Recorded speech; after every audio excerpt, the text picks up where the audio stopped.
Koregaon park Mundhwa रस्त्यावर घडलेल्या hit and run प्रकरणातील आरोपीने एकामागून एक तब्बल 8 वेळा जामिनासाठी अर्ज करून न्यायालयांची दिशाभूल करण्याचा प्रयत्न केला।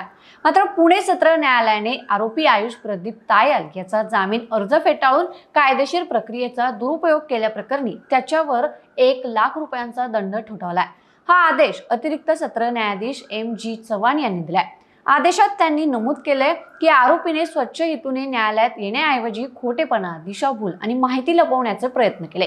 त्यामुळे न्यायालयाच्या कामकाजात अडथळा निर्माण झाला आणि सरकारी यंत्रणेवर अनावश्यक आर्थिक ताण पडला। त्यामुळे न्यायालयाने हे प्रकरण गंभीरपणे घेत आरोपीला दंडात्मक कारवाईद्वारे धडा शिकवण्याचा निर्णय घेतलाय।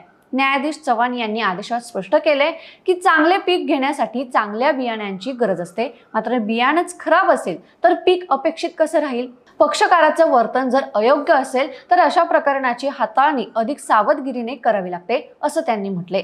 न्यायालयाने आयुष तायल याला 15 दिवसांच्या आत हा दंड रक्कम पुणे जिल्हा विधी सेवा प्राधिकरणाकडे जमा करण्याचे आदेश देखील दिले।